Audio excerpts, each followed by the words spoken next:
The things you believe are too brutal to be real were not myths. They were sentences. Imagine a man's genitals being cut from his body and thrown into a fire while he is still alive. Imagine the hiss of the coals, the smell of the smoke, and the sound of a man watching his own legacy turn to ash before his eyes. High above the blood and the screaming, on a velvet-draped balcony, sits Queen Isabella. She does not look away. She does not flinch. She takes a bite of an apple, chewing slowly, her eyes fixed on the fire consuming the man who destroyed her life. She eats. He burns. And to understand how a queen becomes a butcher, we have to go back to the day she was a bride. The making of this monster began 18 years earlier, not with fire, but with frost. In January 1308, the English Channel was a churning gray wasteland. Isabella, just 12 years old, stood on the deck of a royal ship. She was the daughter of Philip the Iron King, a man who had crushed the Knights Templar and ruled France with a fist of granite. She had been raised to believe that a queen was the soul of a kingdom. She arrived at Dover with a dowry that could buy a city and a heart full of terrifying expectations. As the gangplank lowered, she saw him, Edward II, tall, athletic, and strikingly handsome. But Edward did not see her. Before Isabella could even step onto the sand of her new home, the king pushed past her. He ran with open arms toward a man named Piers Gaveston. In front of the entire French delegation, in front of the silent, shocked nobility of England, Edward embraced Gaveston and kissed him, not as a brother in arms, but as a soulmate. The humiliation was a physical blow, but the true betrayal happened later that evening. At the wedding feast, Isabella sat in a gilded chair that felt like a cage. She watched as Edward took the jewelry her father had gifted her, precious rings and heavy gold chains, and handed them to Gaveston. Throughout the night, the king and his favorite laughed and whispered, sharing wine from the same cup, while the 12-year-old queen sat in the center of the noise, a ghost at her own wedding. She learned her first lesson in England. In this court, love was a weapon, and she was the only one unarmed. For years, Isabella played the role of the patient Griselda. She was a mediator, a mother, and a diplomat. She bore Edward 4 children, including the heir, Prince Edward. But the king's heart was a revolving door of favorites. When Gaveston was eventually hunted down and beheaded by the barons, Isabella hoped for a new beginning. She was wrong. What followed was a darker, more predatory presence. Hugh Despenser, the younger. Despenser did not just want the king's affection. He wanted the kingdom's marrow.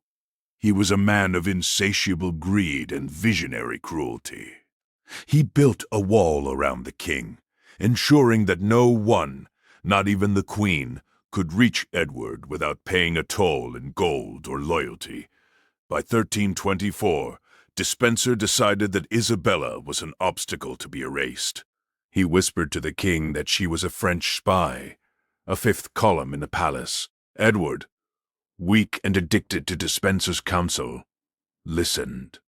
In a move that shocked Europe, the king declared his own wife a security risk. He seized her lands. He arrested her French servants. He cut her household budget so severely that the Queen of England had to beg for the price of a new gown. But the final, jagged cut was the removal of her children. Despenser had them hauled away, placing them in the custody of his own wife, leaving Isabella in a silent, empty palace. She spent months in a state of gilded poverty. She sat by the window of her cold chambers, watching the Despenser family grow rich on her stolen estates. It was in this silence that the girl who had been insulted at Dover finally died, and the she-wolf was born. History often ignores those who suffer in the silence of cold stone chambers, but we do not. If you believe Isabella's story deserves to be heard, take a moment to seal your loyalty by hitting the like button and subscribing to this chronicle. And, as Isabella looked out toward her distant home in France, tell us, where in the world are you watching this from today? Write your location in the comments below, so we may know how far the she-wolf's legend has traveled. Cornered and desperate, Isabella realized she could not win this war from within England. She needed to escape. In 1325, a border dispute in Gascony provided the perfect cover. She went to Edward, her voice soft and her eyes downcast, and offered to go to Paris to negotiate with her brother, King Charles IV. Despenser, eager to have her out of the country where he could continue his pillaging undisturbed, urged the king to agree. Isabella sailed for France. The moment she reached the Louvre, the air changed. She was no longer a pauper. She was a princess of the blood. But she knew Edward would eventually demand her return. She needed a hostage. She sent a message to London. The peace treaty is ready, but the King of France requires his vassal to pay homage in person. Edward was too afraid to leave Despenser's side. Isabella proposed a compromise. Send our son. Send the prince. He can perform the ceremony in his father's place. The king, blinded by his own laziness, sent the 12-year-old heir to Paris. The moment Prince Edward stepped onto French soil, Isabella seized him. She stood before the French court, dressed in mourning black, and declared she would not return until Despenser was removed. It was here, in the shadow of the French throne, that she met Roger Mortimer, the powerful Marcher Lord who had escaped the Tower of London. Mortimer's hatred for Despenser was personal. Despenser had stolen his lands and tried to have him executed. Their alliance was born of vengeance, but it quickly transformed into a scandalous adultery. They were two outcasts, plotting the destruction of a kingdom. Yet, even in this union, there was friction. Isabella was a Capetian royal. She believed in the divine right of her son. Mortimer was a soldier. He believed in the power of the sword. In the quiet rooms of Paris, they clashed over the fate of the English throne. Isabella wanted a regency for her son. Mortimer wanted to rule in all but name. For a moment, the rebellion threatened to fracture before it even began, as the Queen's royal pride met the rebels' ruthless ambition. But their shared hatred of the Despensers was a stronger bond than their mutual distrust. They buried their conflict beneath the promise of blood. Isabella sold her son's future to buy her husband's downfall. She betrothed the prince to Philippa of Hainaut in exchange for a mercenary fleet. In September 1326, she landed at Orwell with a small, disciplined army. She didn't need a large force. The moment her banners were sighted, the Kingdom of England simply stopped fighting for the king. The nobility, the church, and the common people, all of them exhausted by Despenser's tyranny, defected to the Queen. The king and Despenser fled into the Welsh mountains, running through the mud until they were cornered in the ruins of Meath Abbey. Edward was taken to a secure prison. But for Despenser, Isabella had prepared a ritual that would haunt the annals of history forever. We return to the scene at Hereford. The 50-foot gallows, the fire.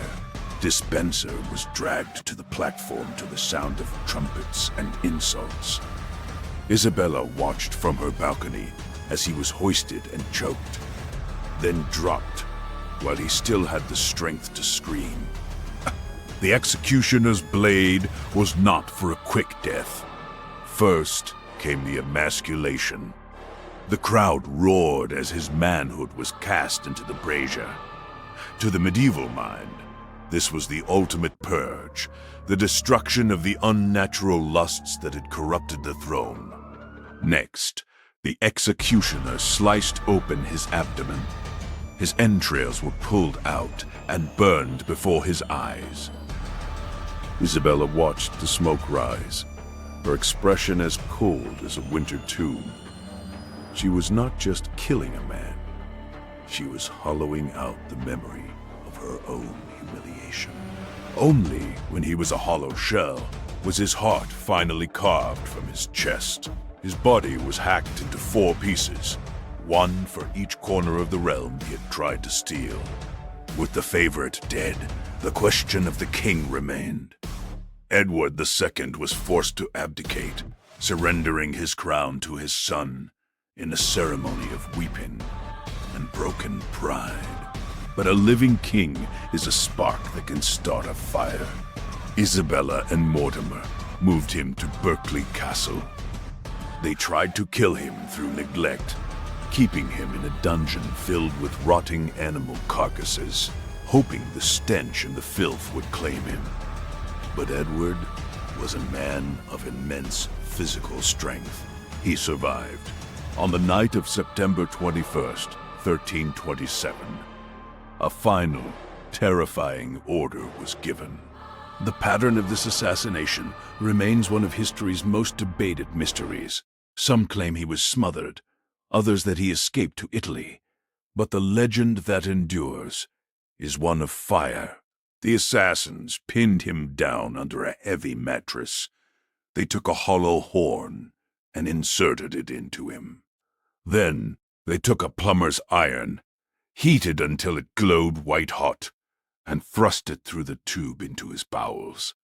The iron seared him from the inside out, ending his life without shedding a drop of blood on the skin. When his body was displayed, he appeared unmarked, his face a mask of silent agony that the court called heartbreak. Isabella had her kingdom.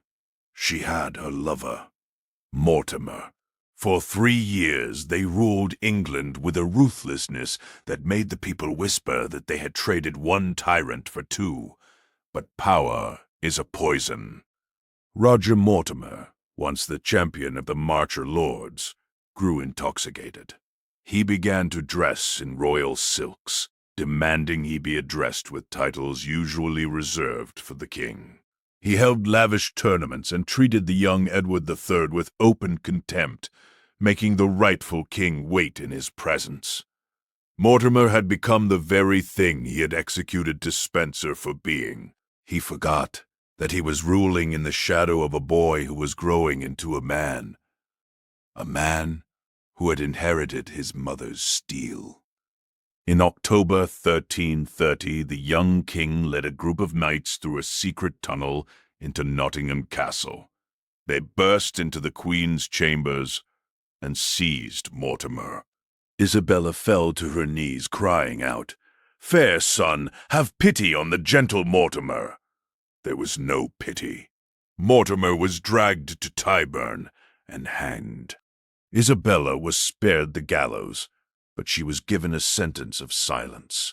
She was sent to Castle Rising in Norfolk. For 28 years she lived in a gilded exile. She was not a prisoner, but she was no longer a player. She spent her days in prayer and her nights in the company of ghosts, watching the fens and trading her silks for the habit of a poor Clare. In the aftermath of Mortimer's death, the woman who had shaken Europe became a footnote in her own son's reign. Was she the she-wolf of legend, a predator who enjoyed the scent of blood?